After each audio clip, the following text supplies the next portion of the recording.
We appreciate your company this afternoon. Now, first, the government is mounting a forceful defense amid public criticism over its decision to deport rather than prosecute foreign nationals arrested for illegal mining. The move has sparked widespread controversy as many question why offenders are being flown out instead of being made to face the full weight of Ghana's laws. So far, 107 foreign nationals linked to illegal mining and other fraudulent activities have been repatriated, according to Interior Minister Mohamed Muntaka Mubarak. Now, speaking on PM Express with Evans Mensah last night, Deputy Interior Minister Ebenezer Oklete Telabi justified the decision, citing severe overcrowding and infrastructural challenges within the prison system. He maintained that under the current circumstances, repatriation remains the most practical course of action.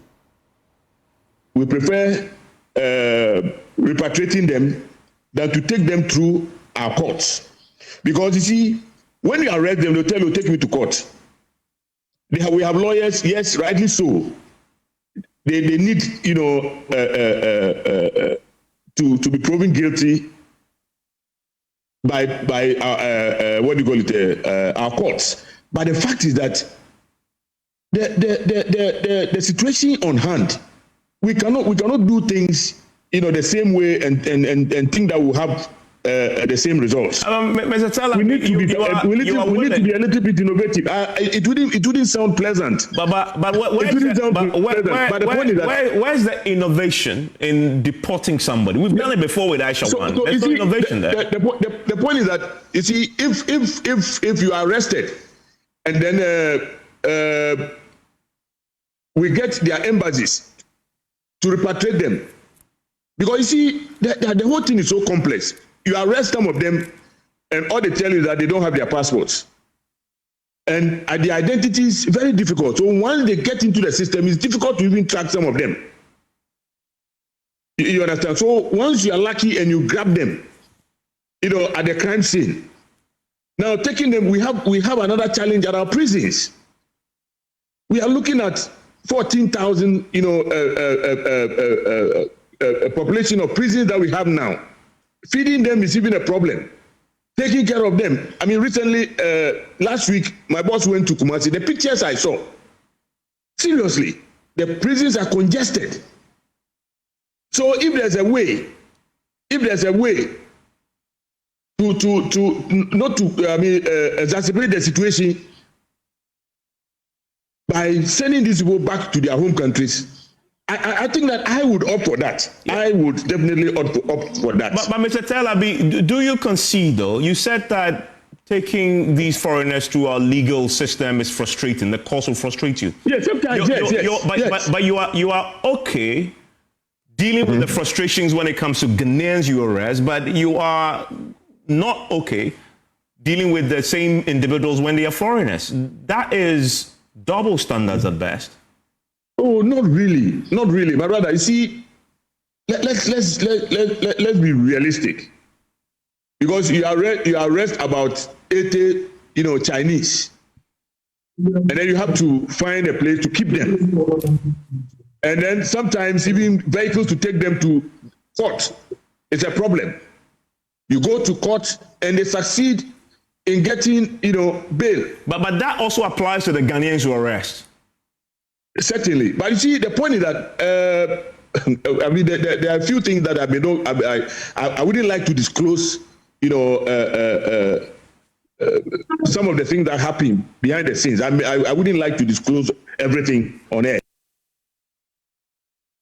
But what is the position, or what does the Minerals and Mining Amendment Act 995 say on this particular matter? And it will be on your screen shortly. So offenses and penalties for illegal miners. Basically, we'll start with the foreigners first. Now, a fine of not less than 100,000 penalty units and not more than 350,000 penalty units, and a term of imprisonment of not less than 20 years and not more than 25 years, or both, and the fine and the imprisonment, which means that the judge can decide to want to met one or put both together, both the fine and the imprisonment. You recall that when Aisha 1 was sentenced, at the time, the law was not amended. And so the court handed her over 4.5 years. But up until the time that this act has been amended, that's the position so far. Still on foreigners, where a non-Ghanaian who is liable on summary conviction under subsection 3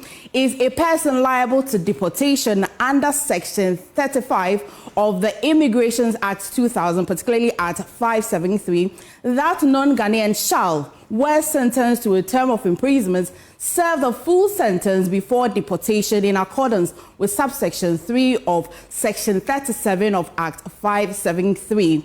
And it also continues to say that for Ghanaians, a fine of not less than 30,000 penalty units and not more than 100,000 penalty units. Continues to say that a term of imprisonment of not less than 15 years and not more than 25 years as well. Now, let's do some calculations here. It says that for the summary fine for foreigners, a minimum of 1.2 million Ghana cedis and a maximum 4.2 million Ghana cedis, and we've been calculating it by the point of 12 Ghana cedis by the unit if you're convicted. Now for Ghanaian as well, a minimum of 360,000 Ghana cedis and a maximum of 1.2 million Ghana cedis if you're Ghanaian. And also for summary imprisonment for foreigners, minimum of 20 years and also maximum of 25 years. And you recall that this has been amended up until 2022 because then before it would be 5 years and also other things as we provided in the DEN Act. But now it is a minimum of 20 years and a maximum of 25 years. And also for a Ghanaian, a minimum of 15 years and a maximum of 25 years. Now, the reason cited by the Deputy Interior Minister as to why they would choose deportation over prosecution is high prosecution cost and also congested prisons, and continues to give us so far the number of persons or foreigners who have been deported. It's a little over 107, and this according to the Interior Minister himself. And arrest made an ongoing clampdown so far is also over 60 illegal mining related arrests so far. That's the update we give you. But now, let's go on Zoom. But now, Arocha Ghana is decrying the seemingly lost battle against illegal mining, indicating that the fight is already faltering under a new government, predicting another 4 years of failure unless citizens rally behind the cause. Now, Deputy National Director of Arocha Ghana, Darrell Bosu, criticized past governments as ineffective strategies, observing the new government administration is offering excuses instead of hope to tackle the crisis. Now, before we even go on Zoom, my colleague Clinton Yeboah is at a high-level key multi-stakeholder dialogue in Kumasi, seeking solutions to address the menace that has impacted the environment, also health and also social issues. And he joins me via Zoom. Before we go to Arocha, let's talk to Clinton. Clinton, could you furnish us with more information on the Galamsey solution stakeholder engagement happening? MFR, currently Arocha Ghana and King's College in London have assembled traditional leaders, civil society organizations, and the media in this highly focused dialogue directed towards, getting solutions for illegal mining. And the intention is rooted in the fact that illegal mining, the rates at which illegal mining has devastated our lands and changed or destroyed the landscape of the Ghanaian ecosystem. Now, this engagement have brought forth some, consequences. There have been discussions about the consequences of these Galamsey activities if they persist, adding that it could be a way that illegal miners or the proceeds of illegal mining could fuel or be used to finance terrorism and unrest in the country. But then solutions have also been professed, solutions have been discussed that authorities should engage should adopt the process strategy where it involves all stakeholders, where it involves even people who are mining legally. And they suggest that people who are mining legally should actually be rewarded for what they do to motivate and encourage them to do more. Right. Clinton, but what specific concerns are Arocha Ghana raising with respect to government's new directive to deport Galamseyers, especially the foreigners, instead of prosecuting? What's their main concern? Well, Arocha Ghana has also added their voice to the voices that are against this particular directive from government. And they say that Galamsey is only thriving because it involves financial partners. And these Chinese, these foreigners are the financial partners. And so if you give them the free will and the free chance that they will get lenient punishment for what they do, then the Galamsey will thrive. Arocha actually say that deportation is not a punishment. If you're deporting a foreigner and you're deporting them alongside with the proceeds they have made from illicit mining, then what you're doing is postponing the crisis. So yeah, they believe that deportation How long is this punishment. stakeholder engagement going to take, and when will they finish? This is a one-day long day. All right. Thank you, Clinton, for bringing us updates. But the government has been defending this. Deputy Interior Minister Telabi admits the decision violates the Minerals and Mining Amendment Act 995. Mr. Telabi, yes. Your policy is also subject to law. Do you concede that this new approach is a blatant violation of the Minerals and Mining Amendment Act? Certainly. That is on the surface of it. Not the surface of it. The law is very clear that a non-Ghanaian involved in it is clear. That's what I'm saying. Yes, must be prosecuted and get up to 20 years imprisonment. Do you concede that what you're doing is a flagrant violation of this? I wouldn't say it's flagrant. It's a violation, but it is not arbitrary. It is not intentional. It is the situation that is dictating the approach. And I think that, yes, we will look at it. We will look at it again. I believe myself, my boss, would look at it. But the bottom line is that the foreigners that are in our forests are a nuisance. And we need to get rid of them. We need to get rid of them. And we also don't want to choke our prisons with these people. So what do we do? When we arrest a criminal, once you enter the forest, you are a criminal because you are doing an illegal thing. The law debars that. So once you get you are guilty of what you are doing.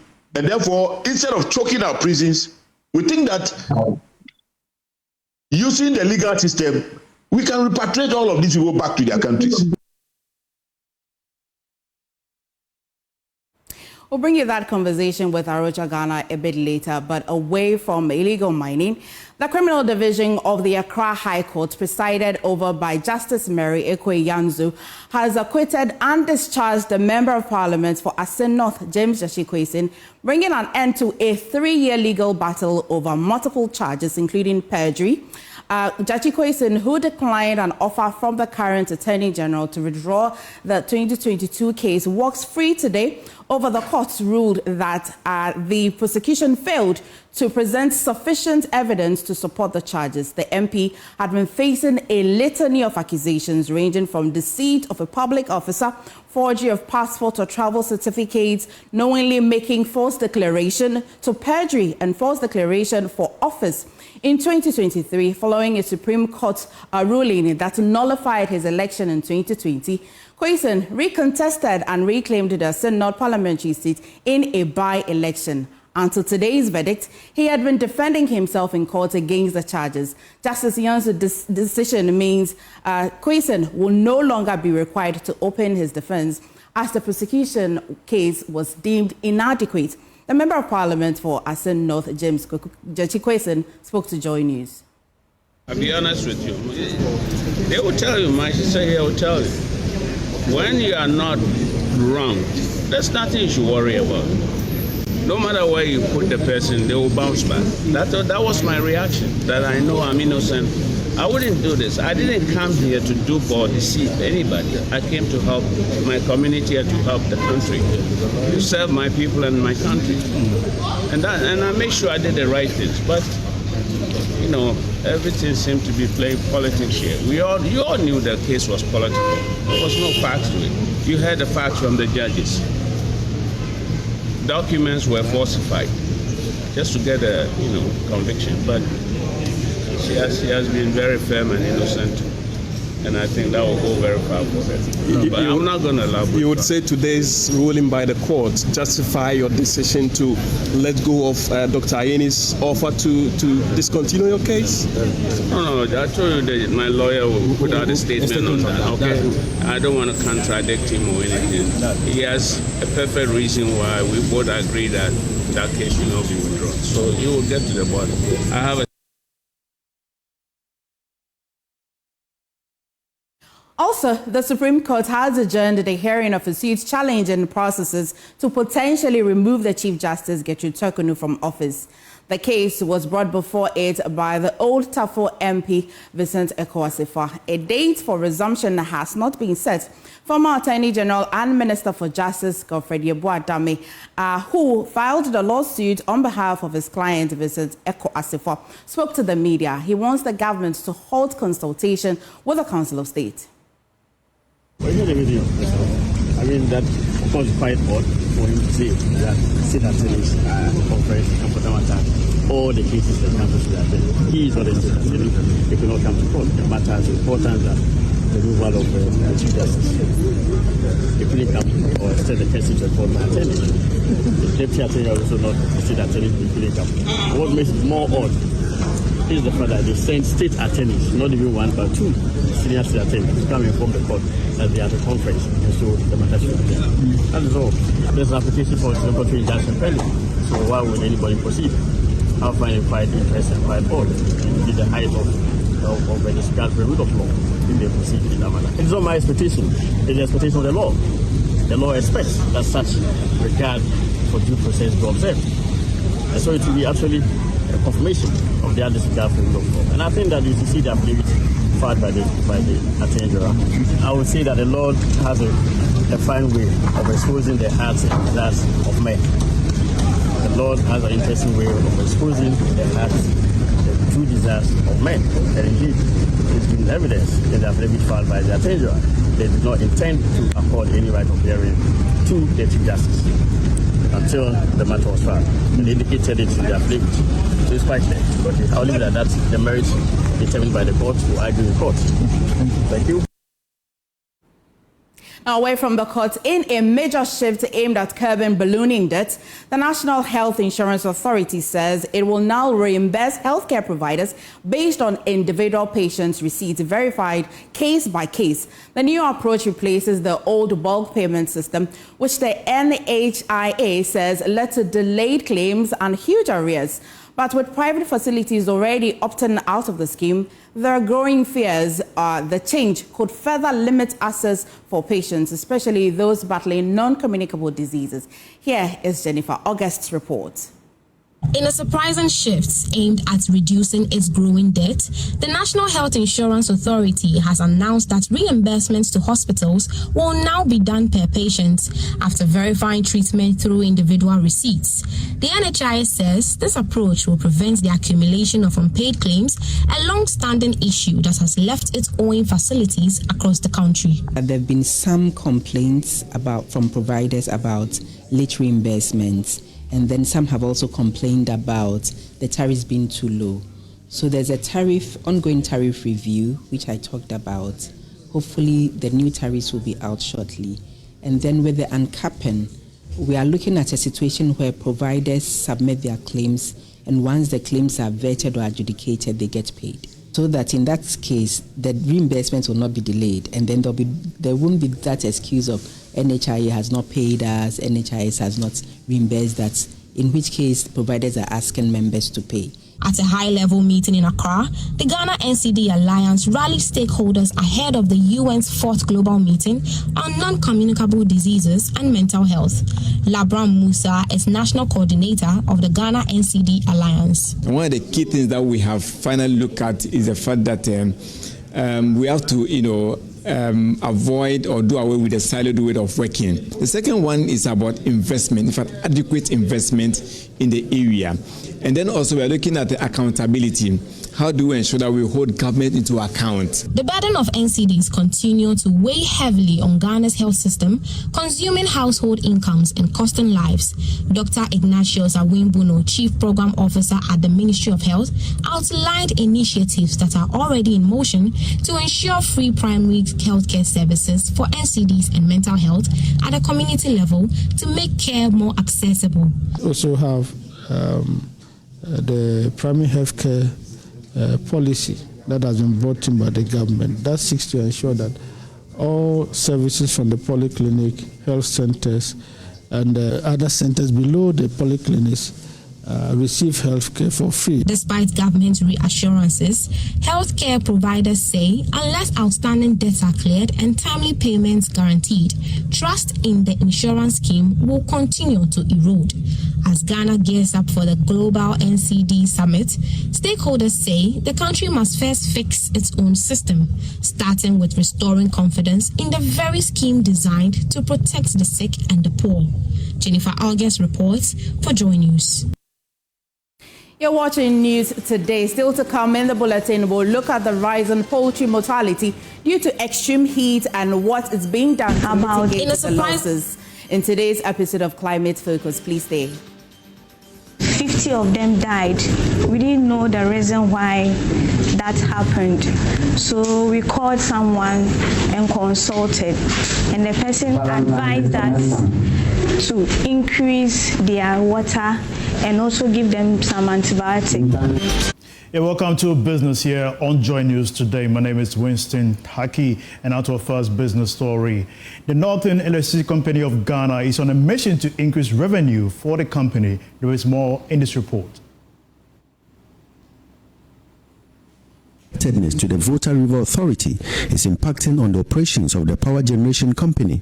Consumers also owe NEDCO millions of Ghana cedis, a situation affecting the ability to pay VRA and improve services.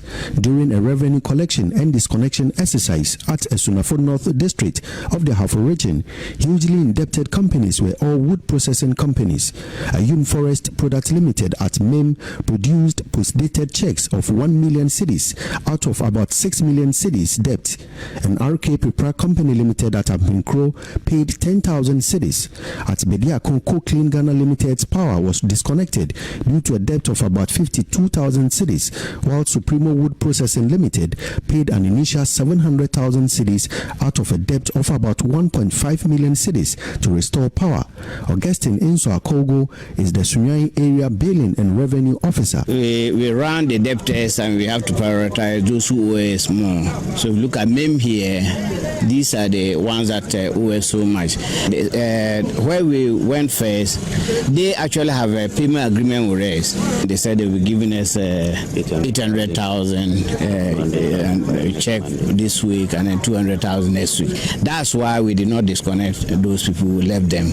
But here, because they could not give us anything, we have no option than to take them off. We are saying that we are in business because of them, and we need them to be able to be in business. We need their support to be able to supply them power. So we are pleading that they should go out there and try and pay. They should pay. If you have a problem that you cannot pay, reach out to us. We'll see how to reschedule your debt, and don't wait for us to come after you before you pay. He said NEDCO is chasing their revenue to enable them to honor both their external and internal obligations. We have a lot of our network is expanding. New areas are there. We need to expand power. We have outdated transformers. We have so many old equipments on the system which we need to even upgrade. Where is the resources? Our transformers are overloaded because of customer expansion and all that. We are not able to do that. So even though there's other external creditors that are on us, even our internal operations, we are having difficulties. So not only the pressure from our mother VRA, from the generators, but even our own operations, we have difficulties in meeting them. That's why we have to go all out to try and raise the money to meet our operational needs. Precious Semevo, JoyNews, MEM. Ghana, like many other countries, has reaffirmed its commitment to a gradual transition toward achieving net zero greenhouse gas emissions.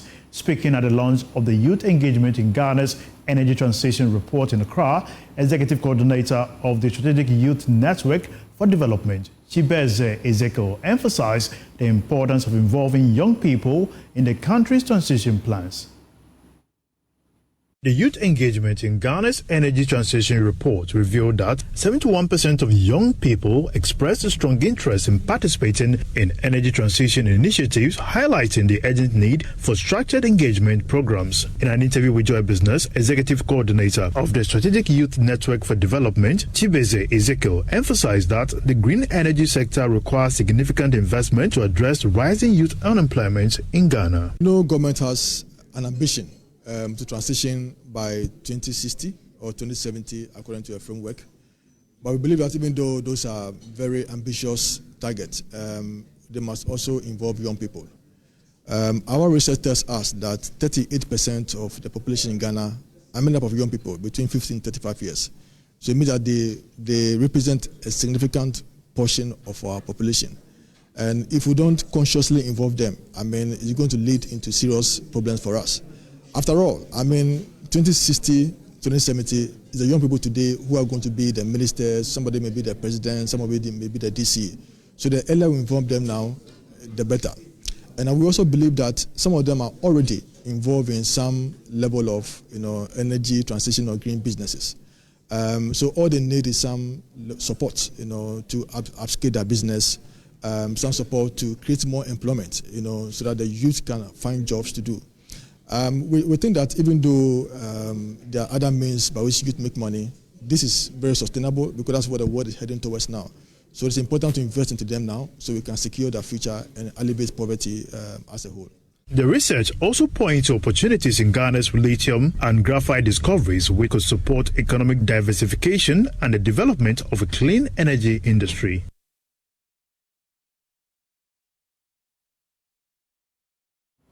That's all for business. My name is Winston Taki. Up next is Pulse.